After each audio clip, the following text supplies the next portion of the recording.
बिस्मिल्लाह रहमान रहीम। शुरू करता हूँ अल्लाह के पाक नाम से जो बहुत बड़ा मेहरबान नहायत रहने वाला है। दोस्तों, बहनों, भाइयों, बुजुर्गों, अस्सलाम वालेकुम।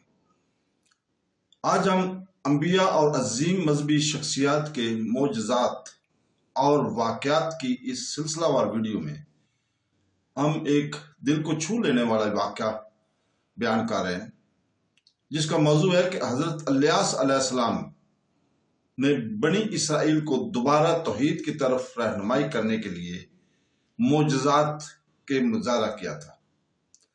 तो दोस्तों, हजरत इलियास अलैहिस्सलाम, जिसे बाइबल की रवायत से इलिया के नाम से भी जाना जाता है, अल्लाह ताला का एक रसूल था जिसे इसराइल के लोगों को दोबारा तौहीद की तरफ रहनुमाई के लिए भेजा गया था।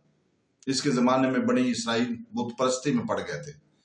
खास तौर पर बुल की पूजा किया करते थे, एक छोटा देवता जो जरखेजी और खुशहाली से मुंसलिक था। पिछले अंबिया के जरिए अल्लाही रहनुमाई हासिल करने के बावजूद इनमें से बहुत से लोगों ने अल्लाह की इबादत छोड़ दी थी और अपने हुक्मरानों के बदनवान तरीकों की पैरवी की थी।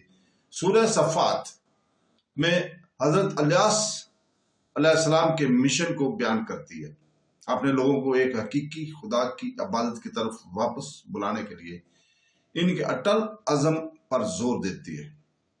इनकी ख्वाहिश, इनकी कोशिशों के साथ अल्लाही मुजज़ात थे जो इसके पैगाम की सच्चाई और अल्लाह की कुदरत की साबित करने के लिए निशानियों के तौर पर काम करते थे।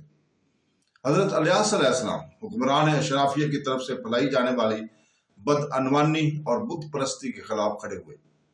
उन्होंने बेखौफ होकर तौहीद के पैगाम की तबलीग की, लोगों को याद दिलाया कि अल्लाह ही कायनात का खालिक और पालने वाला है।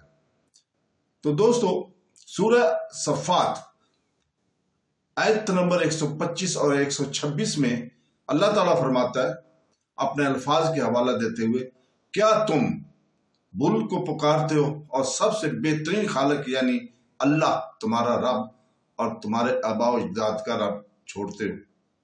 तो दोस्तों, इसकी मुखलसाना कोशिशों के बावजूद इसके लोगों की अक्सरियत ने इसके पैगाम को मुस्तरद कर दिया था और बुल के लिए अपनी अकीदत जारी रखती। बुल के हुक्मरानों और पुजारियों ने हजरत इलियास अलैहिस्सलाम को अपने इक़्तिदार के लिए खतरा समझा और इसकी मुखालफत करने की कोशिश की। ताहम अल्लाह ताला ने हजरत इलियास अलैहिस्सलाम को अपने पैगाम की सच्चाई को ज़ाहिर करने और बुत परस्ती को छूट को बेनकाब करने के लिए मोजज़ाती निशानात अता फरमाए। लोगों की नाफरमानी की सजा के तौर पर जमीन पर शिद्दत खुशकसाली लाने की इसकी काबिलियत इसके सबसे बड़े मोजज़ात में से थी। खुशकसाली बरसों तक जारी रही, जिससे कहत और मुसीबतें आईं, फिर भी बनी इसराइल ने तौबा करने से इनकार किया। जब लोग मायूसी और तगो दौर में थे तो हजरत इलियास अलैहिस्सलाम ने अल्लाह ताला से दुआ की और अल्लाह के जवाब में बिल आखिर बारिश लौट आई, जिससे साबित हुआ कि रिज़्क़ और रहमत सिर्फ अल्लाह की तरफ से मिलती है। हजरत इलियास अलैहिस्सलाम के साथ मुंसलिक एक और मोजज़ा इनकी जिंदगी के बहाल करने और इनके पैगाम पर ईमान लाने वालों को बरकत पहुंचाने की ताकत थी। कहा जाता है कि वो एक बार एक गरीब बेवा के घर गए जिसके पास बहुत कुछ खाने का बचा हुआ था। ईमान के एक अमल के तौर पर औरत ने अपना बाकी रिज़्क़ हजरत इलियास अलैहिस्सलाम को पेश किया। बदले में अल्लाह ने इनके घर को बरकत दी और इसके खाने की फराहमी मोजज़ाना तौर पर कई गुना बढ़ गई। इसने इसे और इसके बेटे को एक तवील मुद्दत तक बरकरार रखा। इस वाक़े ने इस सबक को तक़वियत बख्शी है कि अल्लाह पर तवक्कल करने से रिज़्क़ और बरकत मिलती है। तो दोस्तों, इन मोजज़ात के बावजूद अक्सर बने इसराइल अपने कुफर पर लड़ते रहे और अड़े रहे। हजरत इलियास अलैहिस्सलाम ने तबलीग जारी रखी, उन्हें अपने छोटे मामूदों को छोड़ने और अल्लाह से माफ़ी मांगने की तलकीन की।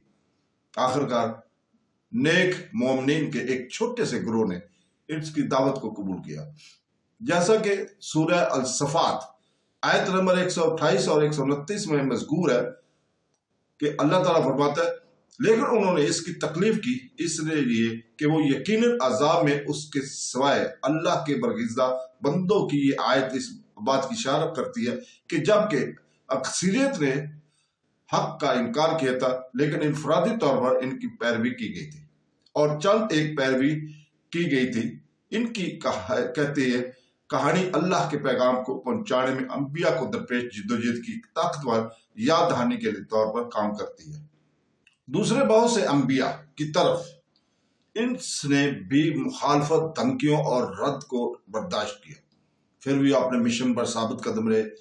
ان کے معجزات اللہ کا پھر بھی اور اپنے مشن پر ثابت قدم رہے۔ اس کی معجزات اللہ کی فطرت قدرت کی واضح نشانیاں ہیں، پھر بھی وہ اس کے لوگوں کے ایمان کی ضمانت نہیں دیتے تھے۔ یہ ایک اہم سبق پر روشنی ڈالتا ہے۔ ہدایت اللہ کے ہاتھ میں ہے اور صرف معجزات ہی دلوں کو نہیں بدلتے جب تک کہ لوگ ایمان لانے کو تیار نہ ہوں۔ تو دوستو، حضرت الیاس علیہ السلام کی کہانی سے ایک اور سبق اللہ کے انصاف اور رحمت پر بھروسہ کرنے کی اہمیت ہے۔ مزاحمت کا سامنا کرنے کے باوجود انہوں نے لوگوں کو حق کی طرف بلانے سے کبھی دستبردار نہیں ہوئے۔ ان کے معجزات جیسے کہ خشک سالی کو ختم کرنا اور بیوہ کے گھر میں برکت لانا اس بات پر زور دیتا ہے کہ اللہ کی رحمت ہمیشہ ان لوگوں کے لیے دستیاب ہے جو سچے دل سے توبہ کرتے ہیں اور اس کی طرف رجوع کرتے ہیں۔ اس کے ساتھ ساتھ کفار کی سزا سے بھی پتہ چلتا ہے کہ جو لوگ باطل پر اڑے رہتے ہیں انہیں نتائج کا سامنا کرنا پڑتا ہے۔ حضرت الیاس علیہ السلام کی میراث ان کی زندگی کے بعد بھی جاری رہی۔ اسلامی روایت کے مطابق وہ ان معزز انبیاء میں سے تھے جو اللہ تعالیٰ کے قریب رہے اور اس کے بعد ان کے بعد پیغمبر الیاس نے اپنا جانشین بنایا جنہوں نے اپنے مشن کو جاری رکھا۔ قرآن پاک نے الیاس علیہ السلام کی تعریف اللہ کے نیک اور منتخب بندوں میں سے ایک کے طور پر کی ہے جو انبیاء کے درمیان ان کے بلند مقام کی تصدیق کرتا ہے۔ سورہ الصفات آیت نمبر 132 اور 130 یہ کہہ کر ختم ہوتی ہے کہ السلام علیکم الیاس پر، بے شک ہم نیکی کرنے والوں کو اسی طرح جزا دیتے ہیں، در حقیقت وہ ہمارے مومن بندوں میں سے تھے۔ یہ بیان اس اللہ اعزاز کی عکاسی کرتا ہے جو اللہ تعالیٰ نے انہیں عطا کیا، توحید کے پیغام کو پھیلانے کے لیے ان کی غیر متزلزل لگن کو تسلیم کیا۔ آخر میں حضرت الیاس علیہ السلام کی معجزات طاقتور نشانات تھے جن کے مقصد بنی اسرائیل کو اللہ کی عبادت کی طرف واپس رہنمائی کرنا تھا۔ الہی مداخلت کے ذریعے انہوں نے فطرت، رزق اور زندگی پر اللہ کے کنٹرول کا مظاہرہ کیا۔ تاہم ان معجزات کو دیکھنے کے باوجود ان کے اکثر لوگ کفر میں گم رہے۔ اس کی کہانی ایمان، استقامت اور الہی رہنمائی کو مسترد کرنے کی نتائج کے بارے میں قیمتی سبق سکھاتی ہے۔ یہ اس بات پر بھی زور دیتا ہے کہ سچے مومنین کو اللہ ہمیشہ اجر دے گا، چاہے وہ تعداد میں کم ہی کیوں نہ ہو۔ حضرت الیاس علیہ السلام کی میراث ان لوگوں کو حوصلہ دیتی ہے جو توحید کے برقرار رکھنے کی کوشش کرتے ہیں اور مشکلات میں ثابت قدم رہتے ہیں۔ اس کے ساتھ ہی ہم کل تک کے لیے اجازت چاہتے ہیں۔ دوستو، کل ہم انشاءاللہ تعالی اسی وقت آپ کے سامنے نئی قسط لے کر حاضر ہوں گے۔ اللہ حافظ۔